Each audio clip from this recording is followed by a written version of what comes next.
We're going to talk sailing now here on Grandstand because we are within 100 days of the Sydney Hobart Yacht Race getting underway. It is the 74th edition of the race this year.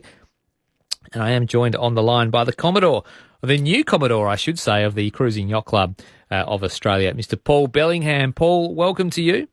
Good evening, Chris. How are you? Yeah, very well, thank you. Paul, the 74th edition of the race, but can anything compare to the 73rd edition last year where we saw that controversial penalty to Wild Oats in Sydney Harbour and their victory sensationally overturned in favour of their rival Super Maxi in Comanche?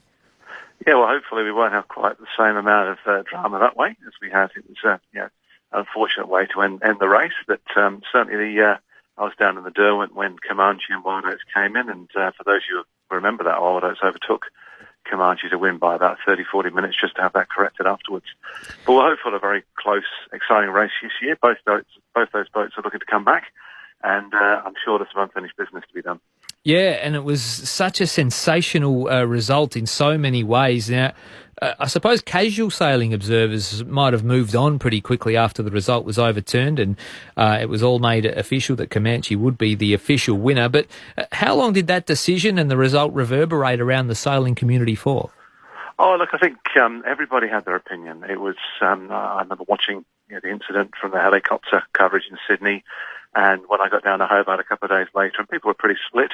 And I think it's one of those things, Chris, that's going to be talked about in yacht clubs for many, many years to come. Who was in the right? Who was in the wrong? Should they have taken the penalty turns when they could have done so in Sydney and then perhaps still won? It's a hard one to tell. I guess these are professional crews, very professional helmsmen. You never quite know what's going through their minds or what they're thinking at the time. But everybody's got an opinion, that's for sure. Yeah, one of the biggest sporting stories in Australia, if not the world, as it was unfolding. It was absolute bedlam down here in Hobart, I can tell you that much. Of course, it was Matt Allen and Itchy Barn, the winners overall last year on handicap, and they're in pretty good nick again this year as well. Yeah, absolutely. So I was with Matt this afternoon. We've just finished the Australian Match Racing Championships here at the CYC in Sydney.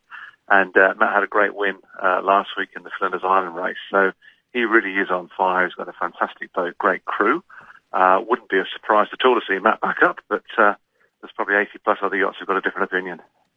And how are entries looking ahead of this year's Sydney Hobart Yacht Race? We are within that 100-day mark now. Yeah, that's right. So I think as of last week, we had around about 50, 52 entries in.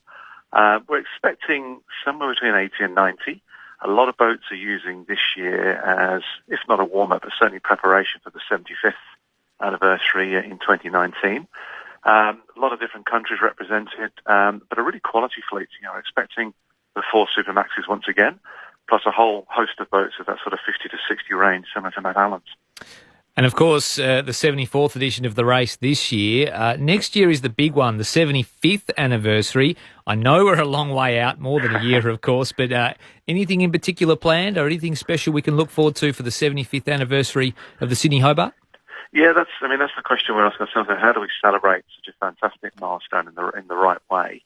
We're hopeful of, somewhere around about 130, 150 boats will make it, which will make it one of the biggest fleets in many, many years. It's so much harder to get a boat race ready up to the safety regulations now compared to perhaps 20 or 30 years ago, where we had fleets of sort of 200 to 300.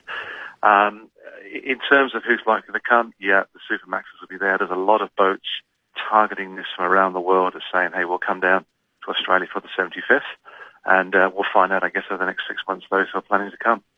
Yeah, looking forward to it once again. As I say, last year was packed full of drama. Unfortunately, it didn't go the way that some people wanted it to go, but for Comanche, they will be forever known as the winners of the 2017 Sydney Hobart Yacht Race. A fantastic race it was, full of controversy, and hopefully we have a good, clean race this year. Paul Bellingham, thanks for joining me ahead of the 74th edition of the Sydney Hobart Yacht Race. It's going to creep up, isn't it? It's going to be here before we know it. It sure is, and we're looking forward to coming down. We enjoy our Christmas New Year in Hobart, and looking forward to getting that huge crowd. I think we had 25,000, 30,000 people last year at the finish. So if we can get that again, we'll be delighted. Fantastic. Paul Bellingham, thanks for joining me. That's great. Bye-bye.